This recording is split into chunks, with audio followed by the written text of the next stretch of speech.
Hi, my wife had a difficult cancer for 3 years and passed away in 2012 when our kids were toddlers. I wanted to share from what we learned and what led her to say it was the hardest but most beautiful experience of her life. So I've made videos in these topic threads behind me, which you can skip around. This video is about our story, to give you some understanding of what we went through and where I come from in these videos. Because of the depth and difficulty of our experience, I learned perspectives and ideas that I hope might help others. My wife Alex was diagnosed with an uncommon subtype of cancer in 2009 when we were in our 30s and our twin daughters were about 2 years old. She had 3 years of almost continuous medical treatment until she died in late 2012 when I held her right hand at her hospital bedside and her dad held her left, with a friend sitting beside me. Our kids were about 5 by then, and this left me as the sole parent, as in only parent, which is a somewhat different experience than single parents who split childcare after a divorce. Alex was a PhD in psychology, and I have a degree in genetics and an MBA. We thought and read quite a lot about the experience for her, for me and our kids, and our community. We processed a lot of technical information, personal emotions, questions about parenting and caretaking. I had weekly appointments with social workers who specialized in families with cancer. One of my counselors made a request of me saying, "You should tell people about your process so they can possibly borrow some ideas." So that's why I'm making these videos. You might be watching these videos while experiencing some real difficulty, and I'll mention some of the tough parts of our story so that you know you aren't alone in facing challenges. But I want to start by first telling you that my wife said those 3 years were among the most beautiful experiences of her life. She said they were the hardest years, but also very good ones. And part of that is due to how we reached out to others and how we managed our path. But a second thing I want to say up front is to reassure you that you and your loved ones can be okay in life no matter what happens. Traumatic events don't automatically ruin lives, and research shows that us ordinary people have lots of resilience and recover a majority of the time, so keep that in mind no matter what.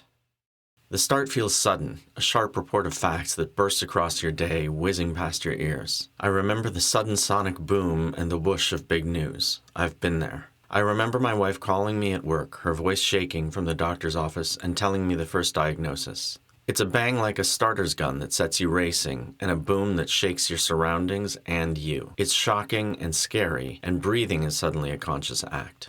And yet, every survivor has been right in that place. Every person for whom things turn out okay has been right there, disbelieving and stunned. Some stories end in obvious success, but as a cancer survivor once told me, not even those success stories are straight upward paths. Even the good outcomes have moments of shock and fear along the way. So just remember that being worried now or later does not determine your outcome. Alex's cancer diagnosis in 2009 started us running around to get appointments with pathologists, oncologists, and surgeons. It started a landslide of well-meaning people giving us referrals and advice that were then stressful to follow up on, and long piles of reports to send to different doctors for their review. Going back through the timeline, initially, chemo started a few weeks after diagnosis and took about 3 months.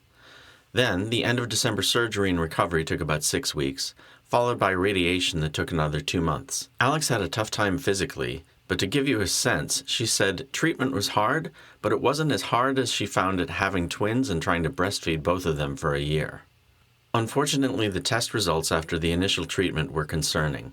There was some chance that Alex was cured, but also a good chance that the treatment had not completely gotten rid of the cancer that was there, so it would come back. We got second, third, and more opinions. We networked through our community and through the clinical trials database, which I have a video on, and spoke to doctors and researchers across the country. Some said, chemotherapy drugs are powerful and using them too much can be dangerous, you should stop.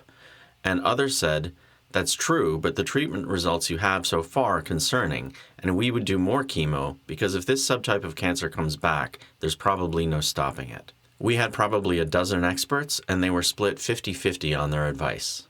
That was a stressful time and a big decision, but we decided to have more treatment. All the doctors said there was one new drug that showed promise, but it was too early to get it.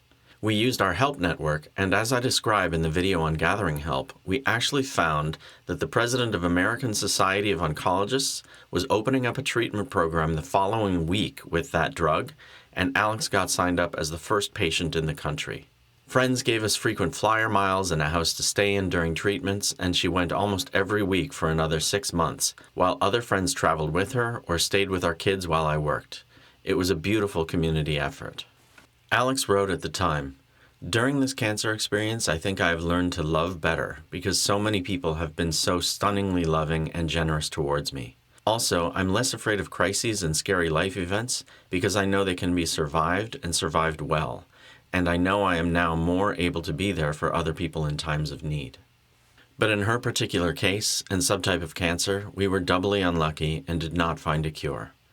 About a year and a half after her initial treatment, I remember we got a phone call from her doctor and Alex refused to pick it up, giving it to me to answer. I remember her reading my face and asking me what the doctor said, and that the doctor told us there was a new spot on the scan. I remember that bang, that whoosh as a shockwave blew past us, and the airlessness of that street after we took the call. I remember the hospital waiting room where the doctor emerged from an operation and confirmed that the new spot was a tumor spreading from the original cancer. I sat down and doubled over, crying. Our friends who had taken off work and accompanied us there knew there was nothing to say, but each of them just put their hand on my shoulder and held it there silently. I will always remember their kindness and their presence. We got about a year and a half more from that point, though Alex almost died 8 months later from an opportunistic pneumonia, and the last 9 months of her health were quite bad. Many of those months were in a wheelchair and were layered with other symptoms. I remember pushing the wheelchair in stores while shopping for kids' clothes. I learned to change IV bags, to drain fluid, and to change pain medications. It was tiring, on top of going to my job and taking care of our toddlers. But through all of this, we had the time to talk, time to read and learn from others who had decades of experience helping families deal with loss, and time to record some of our conversations, thoughts, and messages we had for loved ones. I also had time to talk to social workers trained in working with families going through cancer, and also brought my young daughters to play therapy groups for kids in those situations. As I describe in the videos on parenting, we told the truth in careful conversations with our young daughters and read children's books about death and things like The Circle of Life from The Lion King. We cautiously approached some topics and asked for advice and wrote ourselves notes about what to say, which I share in the videos on parenting. And we knew when Alex was leaving home the last time and had our daughters say goodbye. About a year later, we moved across the country to Southern California to start in a life where I worked from home and was next to the girls' school. That move, after such loss, was more difficult than I realized it would be. But these were crucible experiences, and we grew our lives through them. We would move to another city 4 years later, and are happily rooted here now. My job and title grew over the years, our daughters made more and more friends, and have been happy and successful socially and in school. Our lives adapted.